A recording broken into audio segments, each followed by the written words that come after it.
Bueno, buenas tardes, muchas gracias por la bienvenida. Yo vengo mirando a Santa Fe hace bastante tiempo y creo que es uno de los lugares, se lo decía Oscar y se lo he dicho a la ministra en otras oportunidades, en los que se está trabajando y modos de ver de manera más seria en la mejora del nivel secundario, que como todos sabemos es una tarea bien difícil. Así que para mí es realmente un orgullo colaborar y apoyar en lo que ustedes puedan necesitar. Creo que en general hay varios proyectos que tienen en marcha, hay varios programas. El de secundario completo, creo que está, y lo voy a hablar al final, está dando en la tecla de lo que a mí me parece que es hoy más relevante en la escuela secundaria. Además les quiero decir que vengo trabajando con directores y supervisores desde hace mucho tiempo, y para mí, no porque ustedes estén presentes, los supervisores son directores y supervisores los actores claves de la transformación de las escuelas. Yo diría que los docentes son obviamente el primer factor para la mejora de los aprendizajes, pero los ingenieros de la mejora, como yo lo llamo, son los supervisores y los directores. Y también los productores de justicia educativa. Es decir, es el supervisor el que ve el conjunto de sus escuelas y el que puede incidir en ese grupo de 20 escuelas, 15 escuelas, tratando de generar una calidad equivalente, y de eso se trata, porque es fácil tener 3 o 4 escuelas top estrellas, ¿sí?, que atraen a la matrícula privilegiada y dejar para el resto que no puede elegir niveles educativos inferiores, ¿sí? Nosotros como supervisores, digo, como directores, como responsables políticos de la gestión escolar, tenemos que garantizar niveles de equidad similar, digamos, niveles de equidad, o sea, calidad equivalente. Ahora lo vamos a ver un poquito más, pero Argentina tiene ese problema como problema principal, que es el problema de la desigualdad. Y si la escuela no genera o no produce una contracultura de la desigualdad, no lo genera nadie. O sea que en ese sentido el compromiso es doble para el trabajo contra la desigualdad. Y sobre todo en la escuela secundaria. Vamos a ver por qué. Yo lo que les propongo ahora es, voy a hablar un ratito nada más sobre solamente recordar algunos temas clásicos que tienen que ver con la escuela secundaria, para terminar en cuáles me parece a mí que son los desafíos o las claves para mejorar, y ir directo a referirme a la lectura que yo hice del programa secundario completo y a los desafíos que plantea este programa y las necesidades que me parece que hay que responder. Y después abrir a una conversación con ustedes, una conversación que inicia hoy y que espero sigamos manteniendo en otras oportunidades. Solamente quiero que volvamos a pensar, no estoy planteando ninguna cuestión inaugural, simplemente volver a pensar dónde estamos parados, cuál es la escuela que tenemos que mejorar, dónde están los puntos claves de eso que yo llamo el ADN de la escuela. Cuando estamos hablando de la escuela secundaria tenemos que recordar que estamos hablando de un nivel que fue concebido de una manera muy diferente al nivel primario, que tenía una vocación universal, y sabemos que la escuela secundaria claramente tiene una vocación selectiva en su origen. y que su razón de ser fue esa. Todos sabemos la creación de los colegios nacionales, el interior está marcado por esos edificios magníficos en los que se iba a educar a las clases medias, a la élite, ¿sí? Lo que todos sabemos. Ahora, esa escuela está desde el 2006 en otra posición, al menos desde el punto de vista normativo. Esa escuela pensada para pocos debe ser transformada en la escuela para todos, como parte de la educación básica. Eso implica revertir su genética. Todo en la escuela secundaria está pensado en función de la selección. Desde la matriz curricular, desde la formación de los profesores, etcétera, etcétera. O sea que hay que tocar, como yo digo, hay que reconvertir genéticamente la escuela. Yo sé que estamos trabajando en eso desde hace mucho tiempo, sin embargo, sepamos que la magnitud del trabajo tiene que es como pensar la transformación genética de la escuela. Eso no es incompatible con cambios parciales, fragmentales, o sea, hay que cambiarle la lógica. Y eso lleva tiempo porque es un cambio cultural. Pero además hay que cambiar estructuras, y algo de eso el programa secundario completo hace y bien, creo. Entonces, hay un contrato fundacional que es selectivo, hay una matriz curricular que es rígida, fragmentada y que además está concentrada en esa unidad tripartita que es el horario escolar de la secundaria. Si uno dijera, muéstrenme un objeto que represente la cultura de la escuela secundaria, uno mostraría un horario. Porque como yo digo, esa es la verdad de la experiencia educativa secundaria. ¿Qué es un horario? Es ese horror en que hemos organizado el tiempo, el espacio y el trabajo de los profesores. Es un horror también desde el punto de vista laboral. Es un trabajador sometido a ese régimen. No es solo inapropiado para los chicos, es inapropiado para quien enseña. Entonces, ese horario que todos hemos padecido y que seguimos reproduciendo, es esa grilla en el que la enseñanza y el aprendizaje es matemática, primera y segunda hora para segundo B. Bueno, cualquier reforma, cualquier cambio que realmente altere la genética tiene que meterse con eso en algún momento. En algún momento tenemos que desactivar ese triángulo. Hay, desde luego, estoy generalizando, pero hay desde luego muchas experiencias de escuelas, de algunos distritos, que han transformado algo de este triángulo de la muerte. Estoy exagerando, pero la verdad es que podemos rodear a la escuela de muchas nuevas funciones, pero si dejamos intacto esto, la verdad es que todo queda a mitad de camino, ¿no? Bueno, dos cuestiones más. Una tiene que ver con el régimen académico, que es un régimen incoherente en este sentido. La escuela secundaria es una escuela que se cursa por materia, pero se aprueba por año, o sea, ¿sí? Sí, digamos, pero, o al revés también podríamos decir, hay algo que no terminamos de decidir.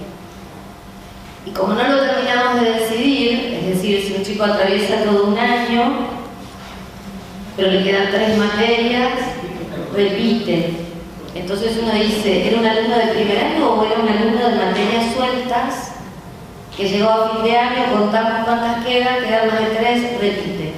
El problema del régimen académico que seguimos manteniendo es la tremenda incoherencia de la repitencia. Y además no solo incoherencia, es una irración, es algo totalmente irracional.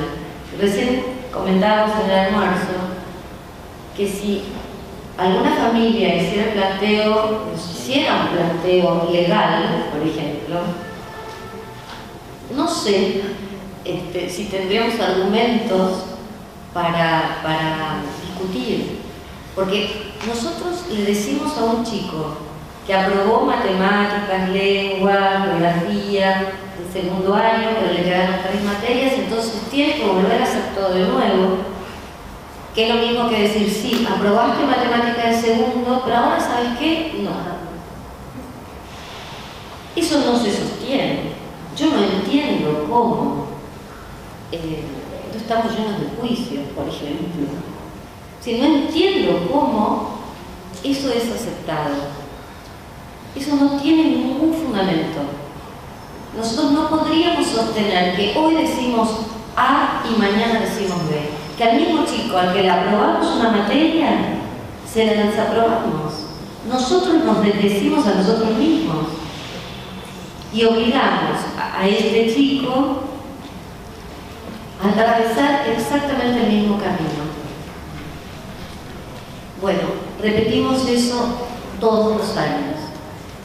Esto hay que revisarlo urgente, hay que meterse con eso de manera urgente.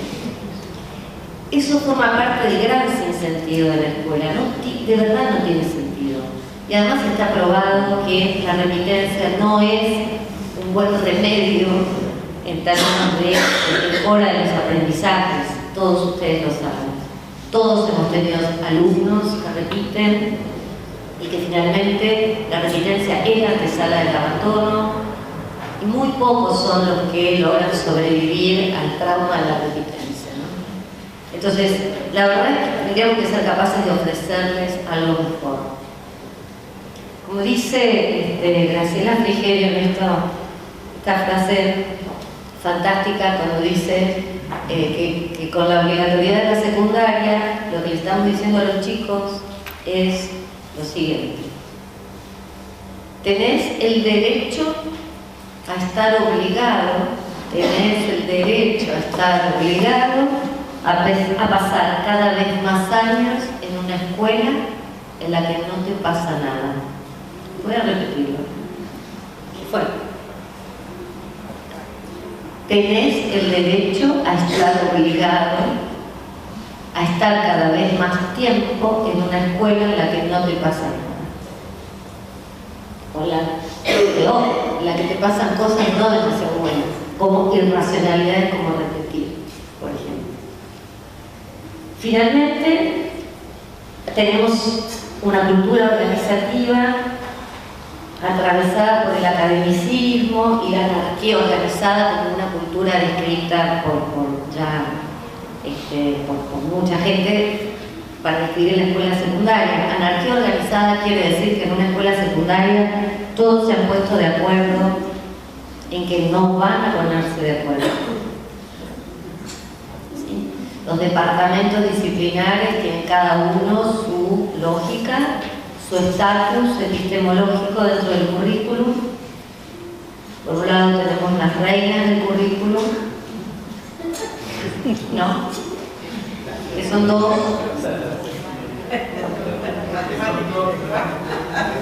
Y después todo lo que viene después. Y algunas cenicientas.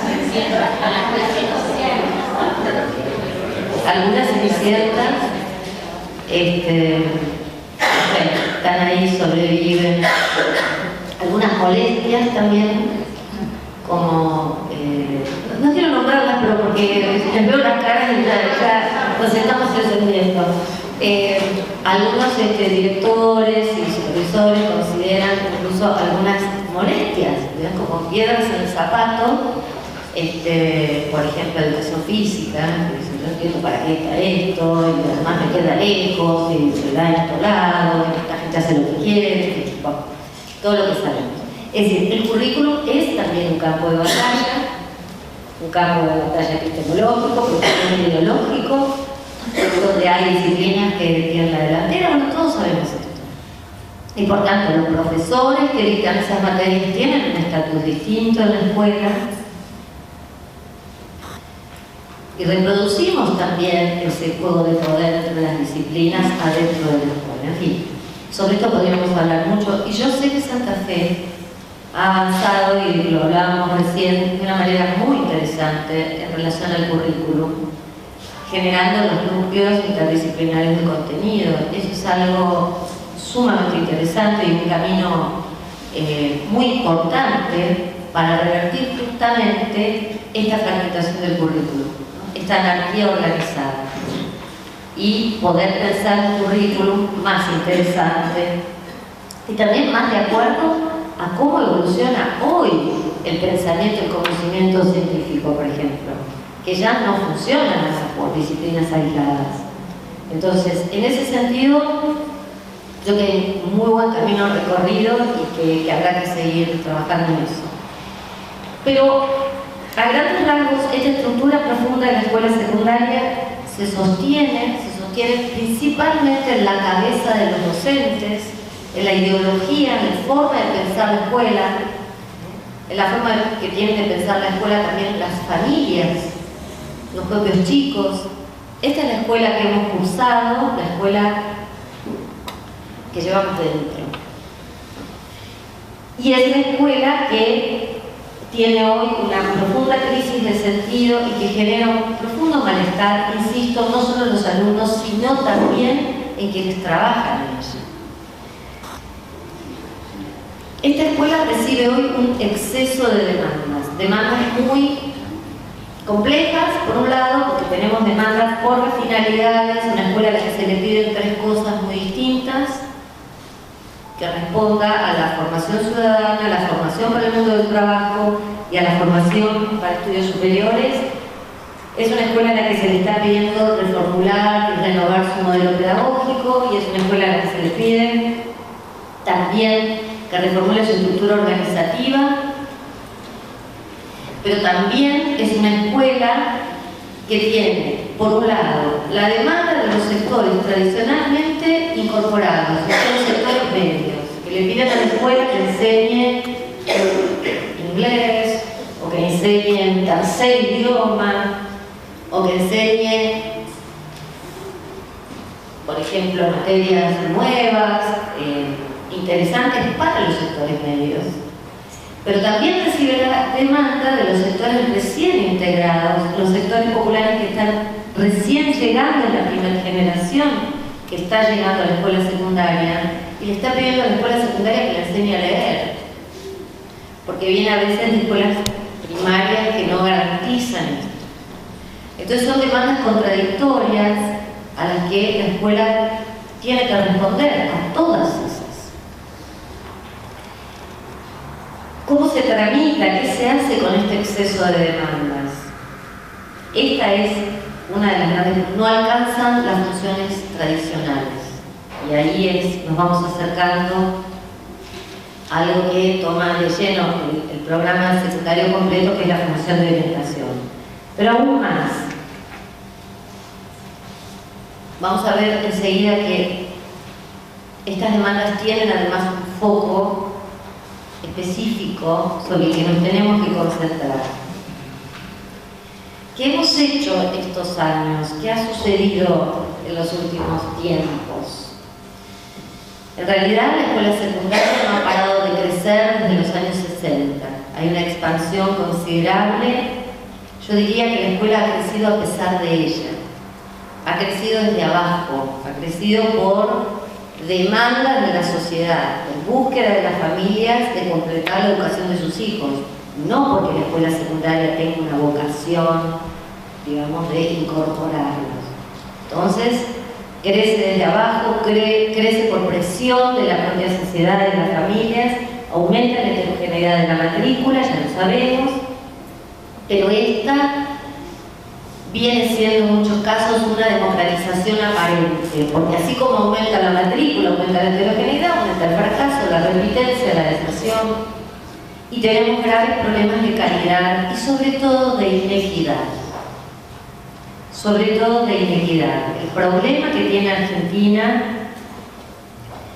no es que no tenga escuelas muy buenas o escuelas de excelencia. Hay en Argentina y en todas las provincias muy buenas escuelas y muy buenos docentes, solo que son para pocos.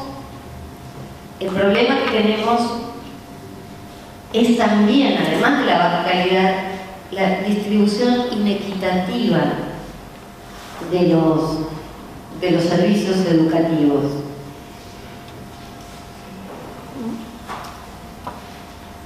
Y aquí viene el foco. La escuela secundaria debe hacer foco, como en realidad todas las políticas sociales, pero vamos a concentrarnos en la escuela secundaria, en lo que se ha llamado la doble vulnerabilidad. Gabriel Kessler, que es un sociólogo, habla de la doble vulnerabilidad. ¿Quiénes son los doblemente vulnerables? Los jóvenes pobres. Los jóvenes son vulnerables por ser jóvenes en un país que no garantiza oportunidades de trabajo, por ejemplo, y en una sociedad en la que ser joven genera una gran incertidumbre, ¿no? En general. Ahora, ser joven y además ser pobre es ser doblemente vulnerable. Y en la Argentina, los jóvenes pobres son el 56%. Yo no sé cuáles son los números de Santa Fe en este punto, pero sería muy fácil de averiguar. Es decir, ¿cómo saqué este cálculo? Si ustedes toman la encuesta permanente de hogares, los datos oficiales, y uno mirara pobreza es aquel hogar, jóvenes pobres son aquellos jóvenes que viven en hogares que tienen un ingreso de una canasta básica, ¿sí? Eso es pobre. Si ustedes miran los datos considerando una canasta y media, ni siquiera dos, hogares que tienen ingresos equivalentes a una canasta y media, del 30% de jóvenes pobres pasamos a tener 56% de jóvenes vulnerables, quiere decir los que están un poquito arriba de la pobreza, pero que en cualquier momento dejan de ser vulnerables para pasar a ser pobres. Porque de la vulnerabilidad se sale o para arriba o para abajo. De la vulnerabilidad para abajo se llega a la pobreza y de la pobreza a la indigencia, o se sale de la vulnerabilidad a un sector más integrado. La escuela y el trabajo son los únicos dos mecanismos de integración, y para los jóvenes la escuela es la política de inclusión clave, ¿no? Entonces estamos todos de acuerdo. El tema es que son la mayoría. Hoy ya son la mayoría los jóvenes pobres. Es decir, que de alguna manera hay que pensar en la escuela como si todos fueran doblemente vulnerables, sobre todo la escuela pública, ¿no? Entonces hay que mirar la extrema vulnerabilidad de nuestros alumnos y percibir a estos sujetos en ese sentido, en la extrema vulnerabilidad del logro de sus derechos. Insisto, la escuela en ese sentido es el instrumento más valioso que tenemos para atacar este problema. Yo les traje nada más que dos gráficos en los que podemos ver.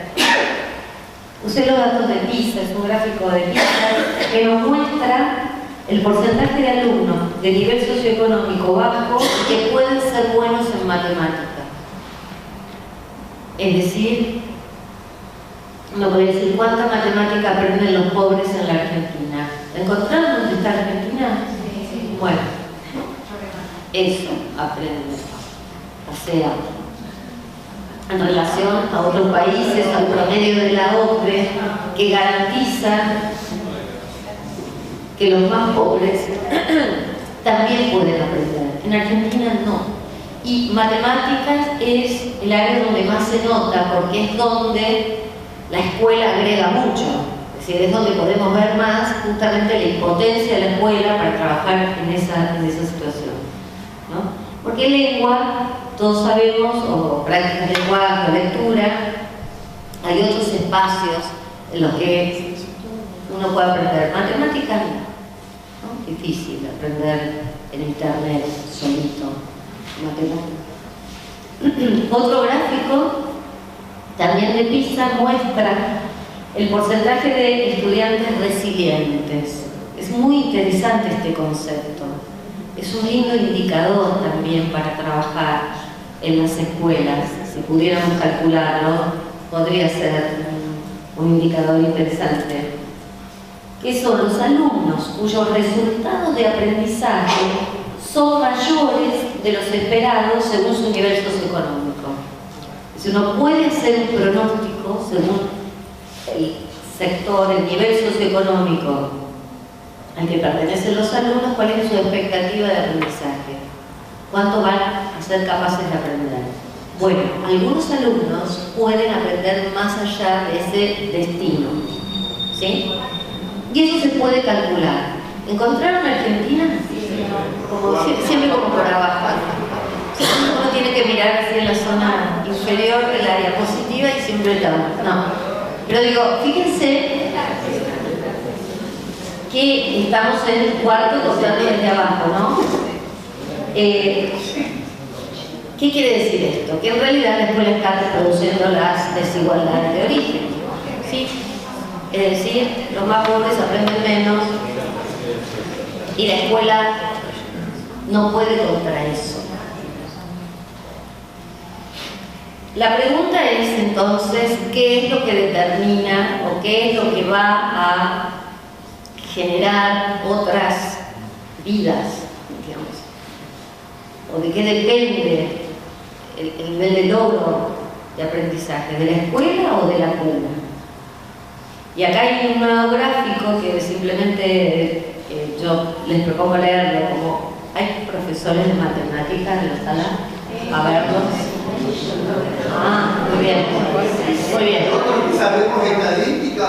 Y hay algunos otros que sin ser de matemáticas saben estadística. Los profesores que trabajamos la demografía, los indicadores educativos y que hacen la calidad de vida, ahí están. Muy bien, profesor. ¿Qué es este gráfico? ¿Qué es un gráfico de qué? Bueno, aquí tenemos un gráfico donde tenés el eje horizontal, tenía valores negativos. El eje vertical, ¿sí? Negativo y positivo. Bueno, Negativo y positivo. sí, está muy bien. Negativo y positivo, ¿sí? De 0 para arriba. Y el eje vertical tiene valores numéricos expresados en 100. ¿Sí? Tienes una media. Sí. La mayoría de los puntos que se han representado están por encima de la media. O están por debajo de la media. Muy bien, eso es un gráfico de dispersión, es un gráfico de dispersión de resultados. ¿Y qué significa? Para los que no son de matemáticas es muy fácil de leer. En la horizontal tenemos el índice socioeconómico. Cada uno de estos puntos son secciones, ¿no? Divisiones. Sí.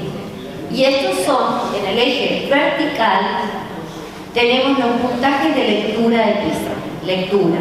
Puntaje que sacaron los chicos en PISA en lectura. La pregunta es,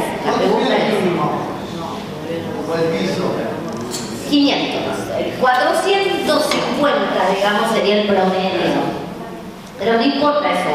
Lo que yo quiero, pues sí importa, pero digo, la pregunta que quiero hacer es, ¿quiénes, miren, según el índice socioeconómico, quiénes son los que obtienen los puntajes más altos?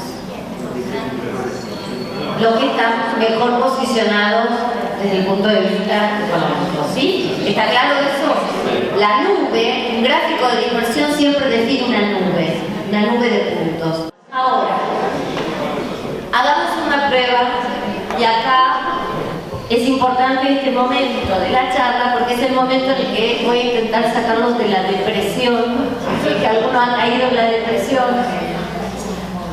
porque lo que les propongo es leerlo en forma vertical.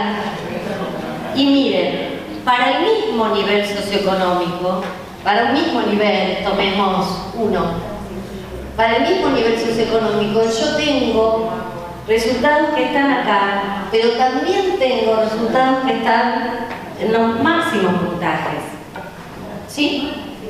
Si uno lee ese cuadro en forma vertical, ¿a qué conclusión llegamos? Y todos los gráficos de resultados en PISA definen esto.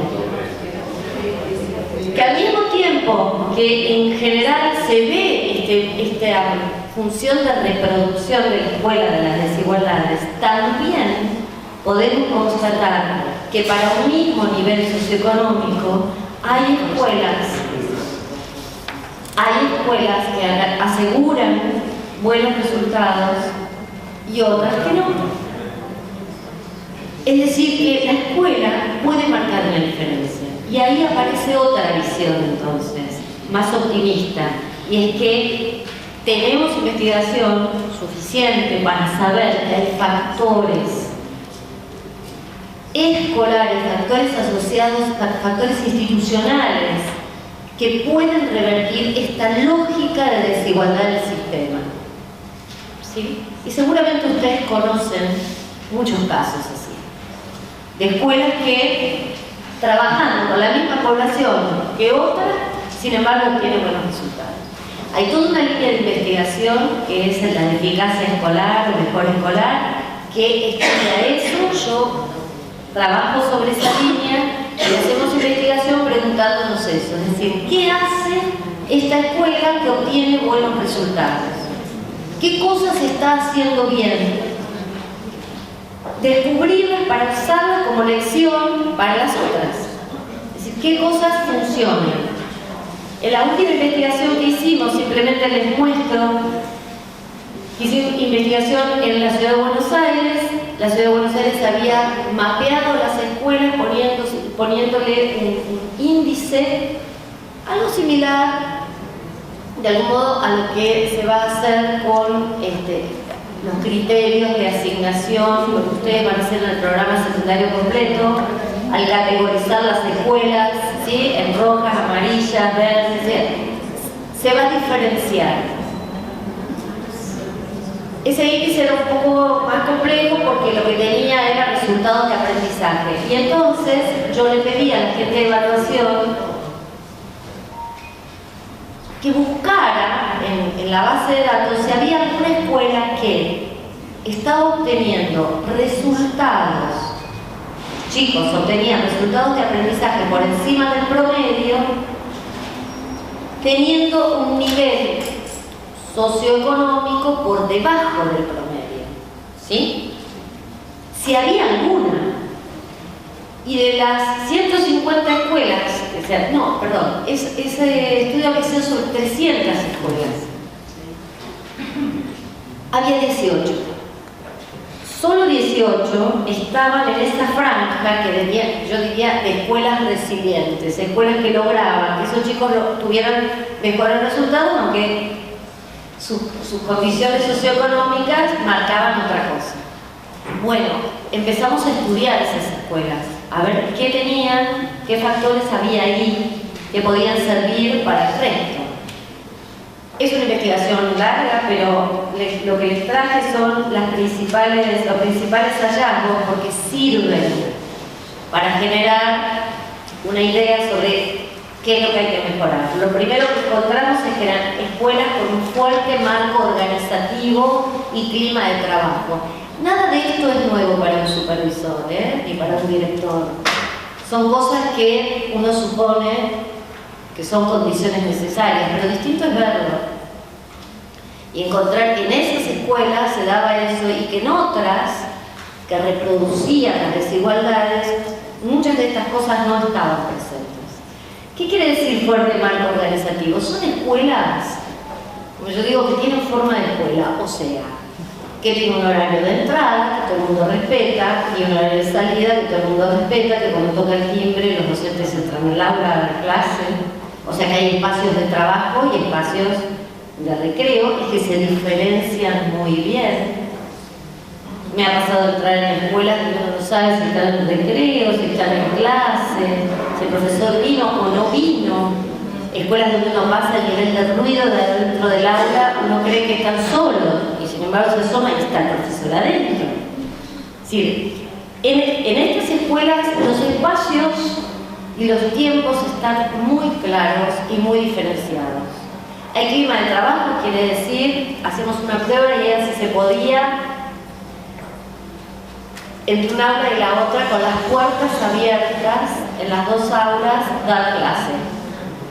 Como esa era la prueba y se podía. Bien, otros elementos que encontramos es que había un liderazgo pedagógico con perfil profesional, es decir, en el equipo de conducción había siempre alguien, podía ser el director o un vicedirector, que tenía una capacitación específica, o tenía una maestría, o había tenido una especialización, o había tenido un curso de gestión, había un componente profesional en alguno de los miembros del equipo. Y además había lo que llamamos liderazgo distribuido, es decir, además del equipo de conducción, había en la escuela otros que tomaban decisiones. Y el director decía, esto lo maneja fulanito de tal, que es el coordinador de tutores. O esto, o sea, nombraba a otros líderes. Eso es, como entendemos hoy, el buen liderazgo, ¿no? Un buen líder es alguien que produce liderazgos, no que concentra liderazgos, sino que produce otros liderazgos. Este tercer punto es muy importante. En estas escuelas lo que se aseguraba era que hubiera funciones más que estructuras. ¿Qué quiere decir esto? Por ejemplo, la de orientación, ya que es el tema de hoy. En la ciudad de Buenos Aires se pusieron en práctica tutorías hace ya varios años y se crea el cargo de tutor. Ahora, no porque hubiera cargo de tutor, hay tutorías. No porque haya un docente orientador, hay orientación. A veces creemos que la creación del cargo alcanza para la creación de una función. Y a veces hasta la altura. Si uno no está muy atento, uno puede creer que si hay tutor, hay tutoría, si hay orientador, hay orientación, si hay un director, hay dirección. Y si hay supervisión, si hay supervisores, hay supervisión. Y eso no es así, no es automático. La función es algo mucho más complejo que la existencia del cargo. Pero entonces, ahí hay que estar atentos. En estas escuelas había, por ejemplo, la función de orientación estaba en todas, pero no estaban todas de la misma manera. En algunas las llevaban adelante por cuestiones de historia institucional, por los perfiles, eran los preceptores.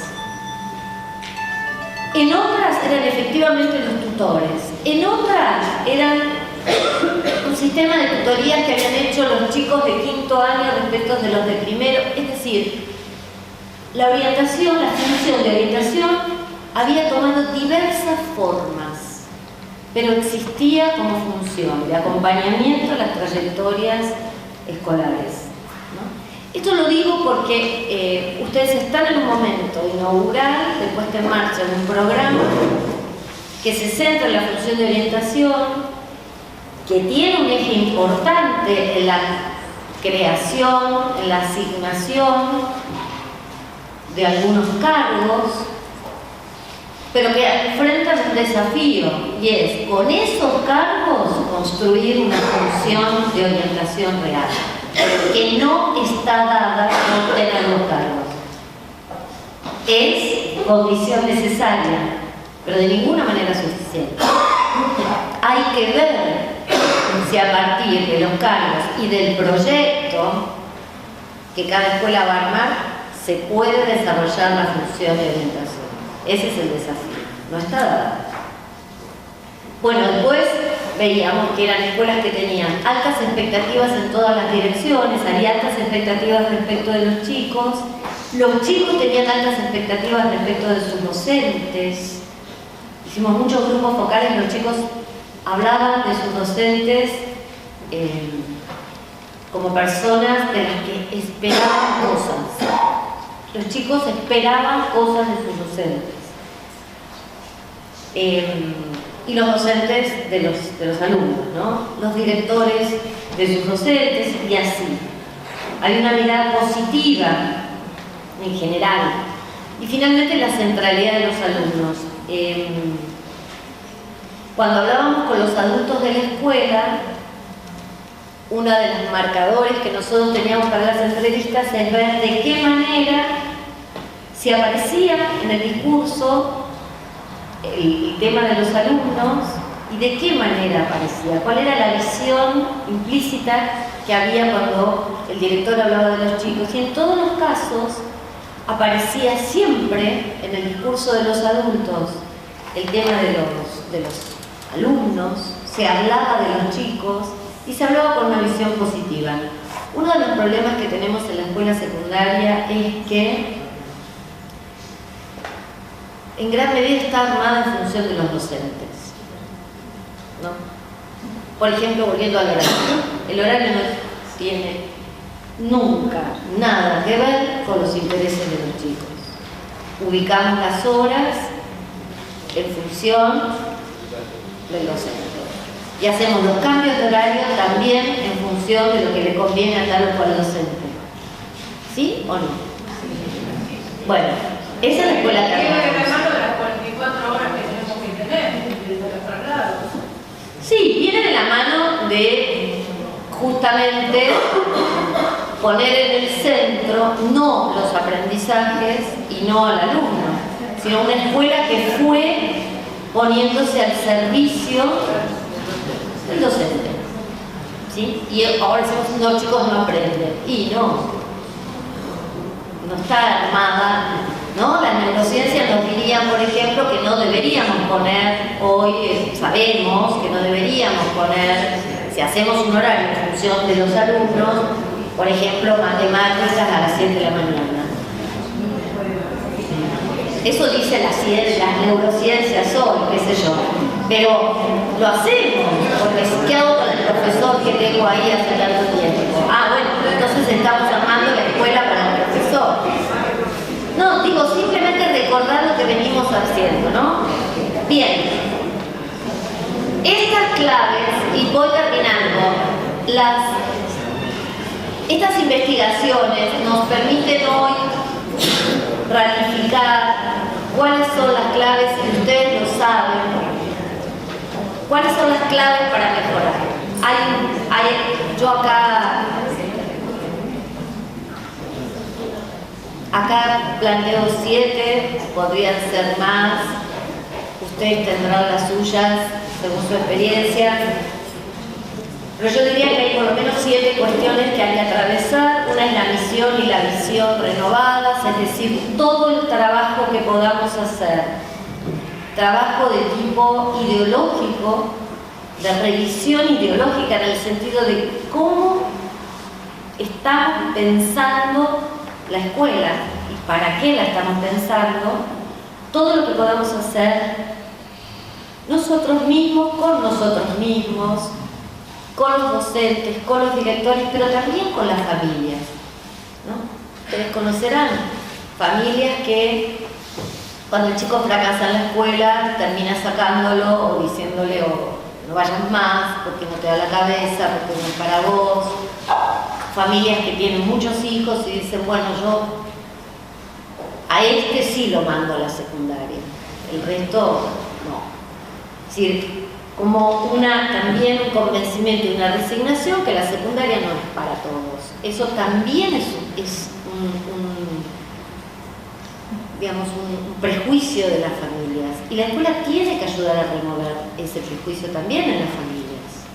¿no? Que carga a veces a las hijas mujeres o a los más chicos con el cuidado de los hermanos, con las tareas de la casa, porque considera que, bueno, que no es para él la secundaria.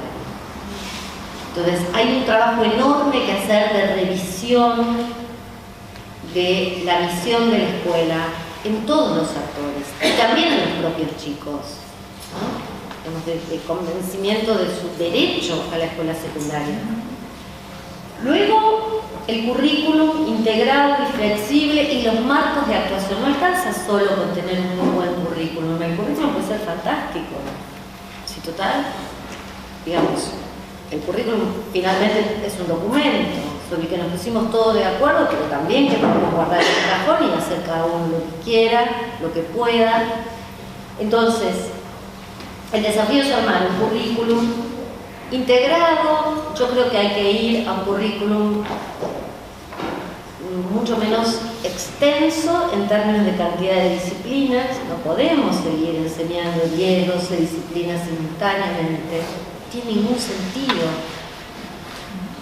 Un currículum integrado y flexible que admita recorridos diversos. Yo creo que una parte del currículum, no voy a dar el porcentaje porque vamos a empezar una discusión que podemos tener otro día, tiene que ser optativo para el alumno. O sea, nosotros tenemos que correr el riesgo de poder ofrecer un currículum de muy buena calidad, pero que el alumno, con algunos no negociables, ¿no? Donde nosotros digamos, bueno, esta cuota hay que cumplirla, el resto es una mesa servida con maravillas, pero que ellos puedan ir haciendo su opción. Eso es formación ciudadana. También. Eso es darles la posibilidad de elegir y tomar riesgos sobre su propia vida. Digo que si a los 16 años pueden elegir un presidente, pero nunca han podido elegir nada en la escuela, por ejemplo, ¿cómo los estamos formando? Bueno, el currículum es una ocasión para tomar esos riesgos en su propia formación, ¿no? Bueno, digo, pero hoy no lo tenemos armado así. Y después los marcos de actuación. Nosotros deberíamos poder construir no solo un currículum, un diseño curricular interesante, sino también decir con claridad qué es un buen docente, qué es un buen supervisor, qué es una buena escuela.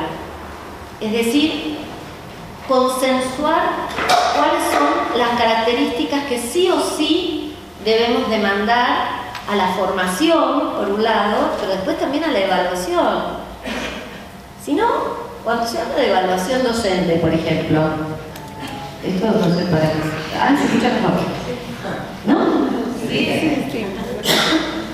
Bueno, qué suerte. Me da mal la garganta, muchas horas de clase.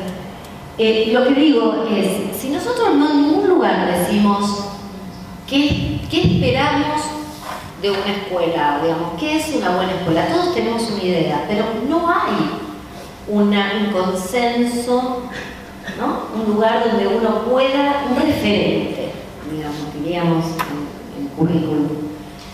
Entonces, cuando uno dice, hagamos una evaluación institucional, ¿cuál es nuestro referente? ¿Cómo sé cuán lejos o cuán cerca estoy de ser una buena escuela? ¿Dónde aparece esto escrito? Está en el sentido común. Bueno, sería un buen ejercicio construir marcos de referencia.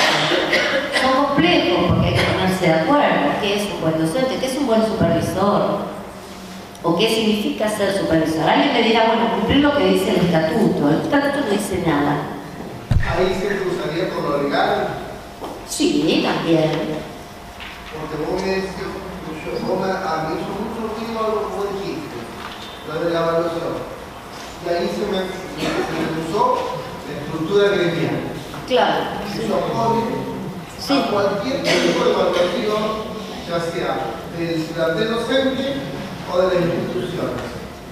Entonces, yo me pregunto, ¿cómo vamos a mejorar sin ofender, ¿sí? sin ofender a una docente de primaria que sale de un instituto con 4 años y me aparece en el escalafón de secundaria para dar matemática, lengua, geografía, historia, en otro nivel donde el currículum es mucho más complejo. Te estoy hablando de materias básicas, matemática, sí, lengua, sí, y viene con una competencia, ya sea de nivel que sea, pero que en algunas instituciones quedó titular, y quedó titular dando geografía en un 4º año, donde es geografía mundial. sí.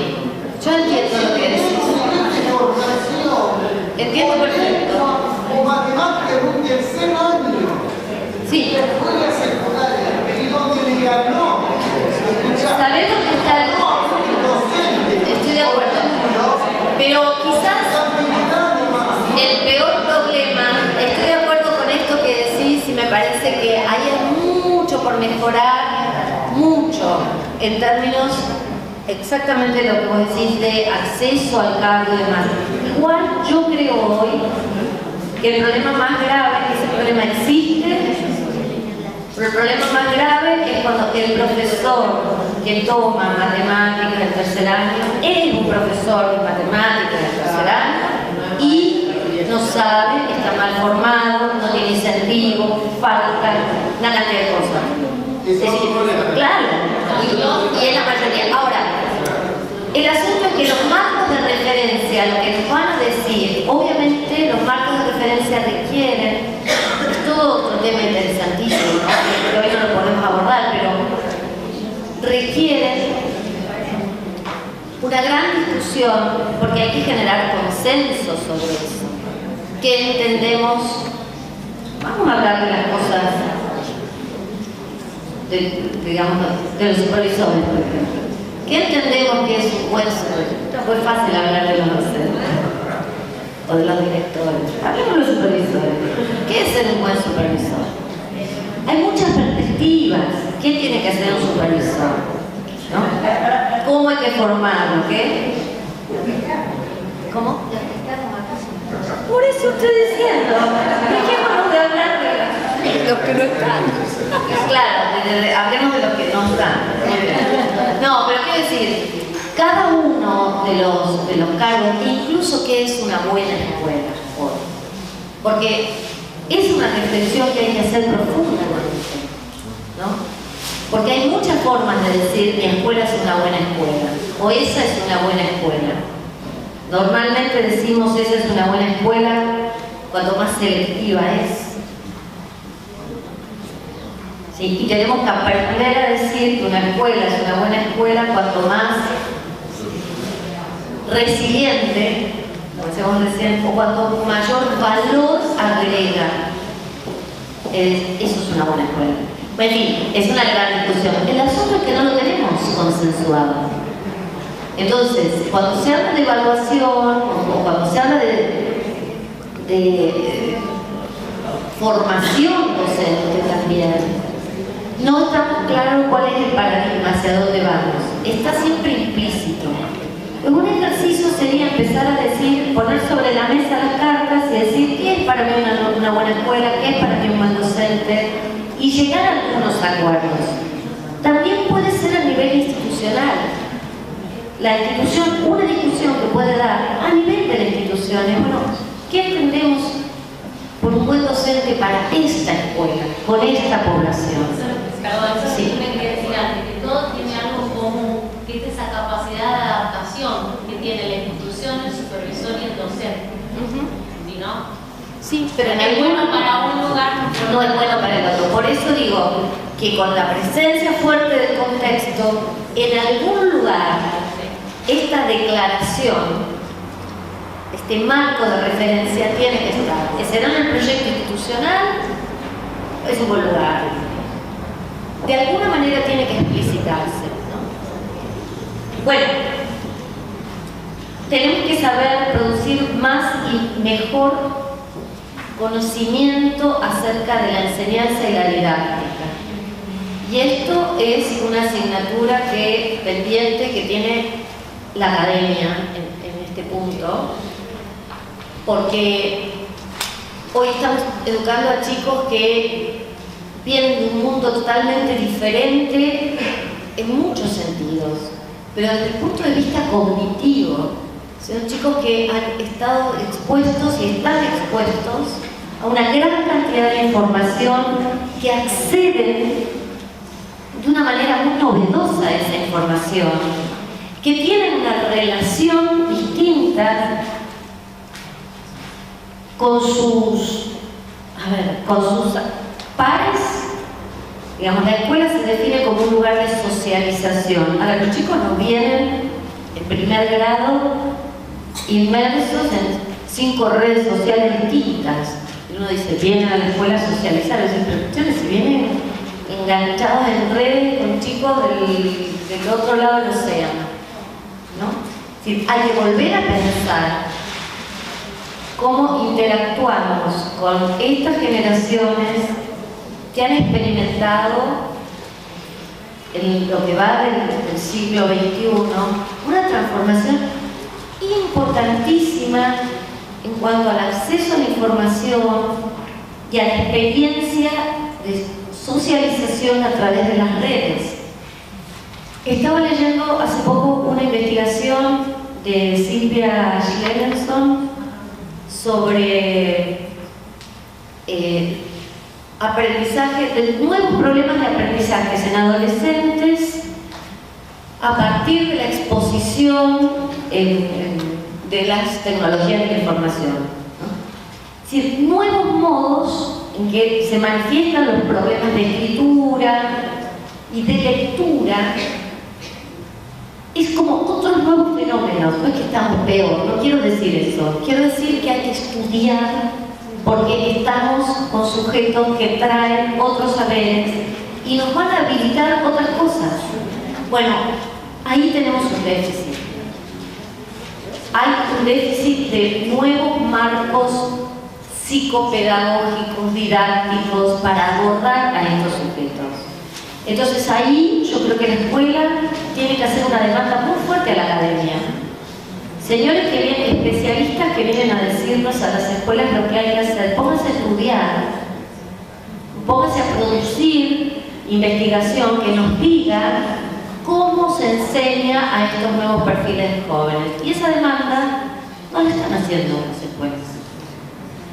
Esa demanda la tiene que hacer la escuela y tiene que tocar las puertas de la academia y exigirlo fuertemente. Bueno, más cosas. El factor director, cada vez tenemos muchas más evidencias, cada vez más fuerte, de que el director es una clave de la mejora de las escuelas. No cualquier director. ¿Cómo? Totalmente de acuerdo. Todos tenemos en nuestra cabeza seguramente ejemplos de escuelas, seguramente todas las buenas escuelas que conocen han tenido o tienen un buen director. Digamos, eso no falla. No todos los buenos directores consiguen hacer de su escuela una buena escuela, porque no es el único factor. Pero si una escuela es una buena escuela, tiene una impronta del director. Estamos estudiando, por lo menos en mi universidad, mucho el tema de cómo funciona el factor director. Y eso, si quieren, en otro momento podemos trabajar con los supervisores eso, porque un buen director se hace. Yo creo, ¿no? Esto de que el liderazgo, si tenés que nacer líder, la verdad que se aprende. Y las herramientas de gestión curricular se aprenden. Y hacer una buena devolución después de observar una clase se aprende. A observar una clase se aprende. ¿Sí? Y armarse una agenda para tener tiempo para observar clases también se aprende. Entonces, Lo que debe tener es convicción. Entonces, factor director, funciones, enriquecimiento de los ambientes, etcétera, etcétera. No puedo desarrollar todo. Quiero llegar al proyecto. Ustedes lo trabajaron hoy y yo les quería simplemente decir que me parece Es un proyecto, yo no trabajé en la formulación, pero sí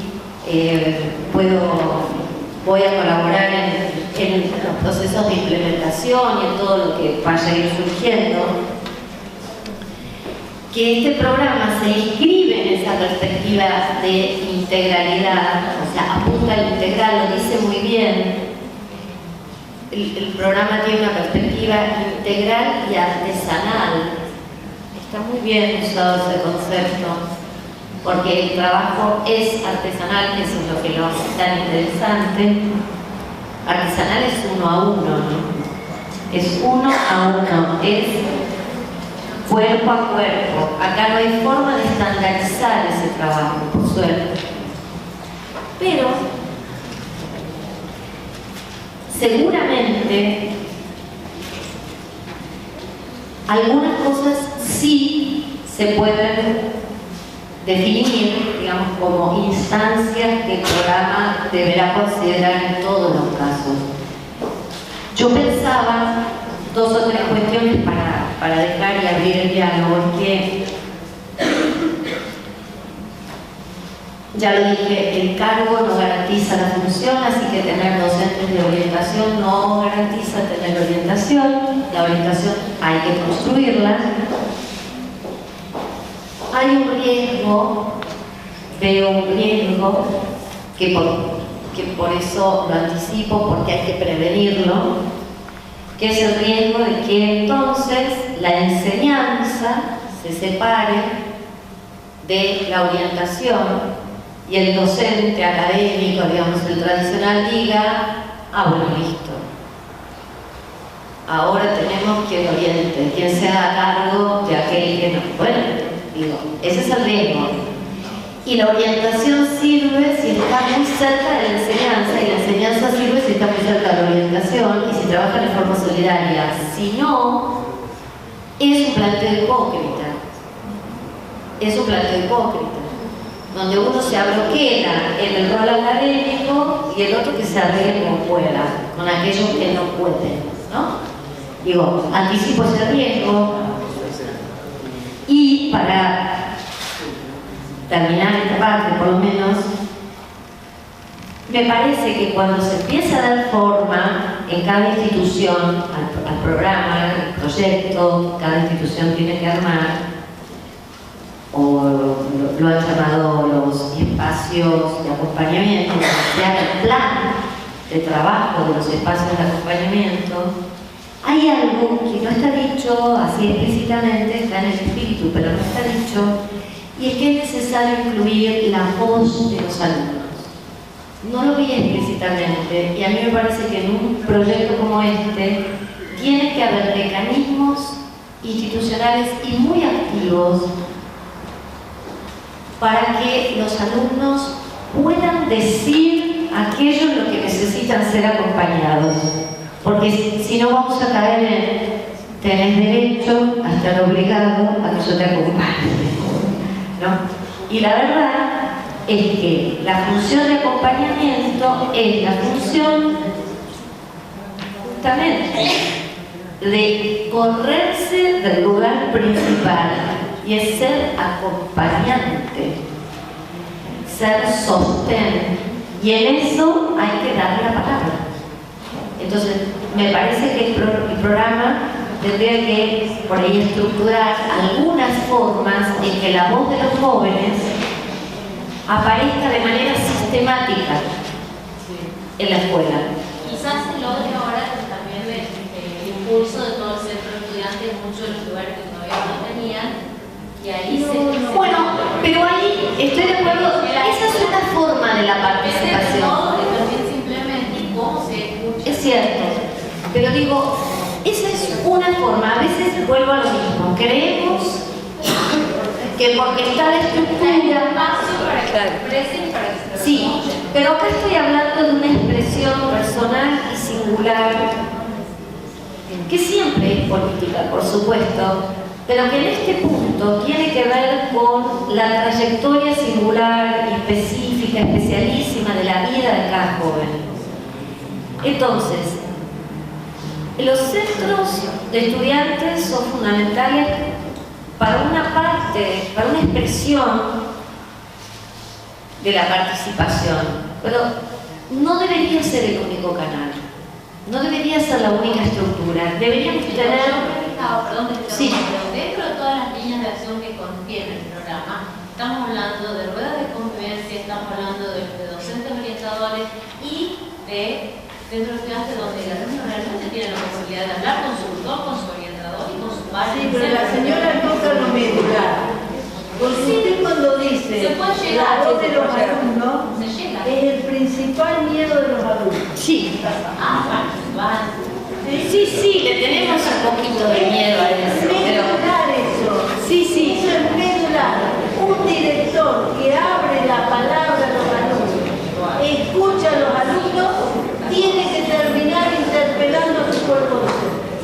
Sí o sí. Pero si ella habla de que el rol del directivo se va construyendo y su liderazgo se va construyendo, eso es lo que el directivo o la función del equipo directivo tiene que trabajar. Cuando yo tengo planilla ya casi centralizadora del segundo trimestre, ¿sí?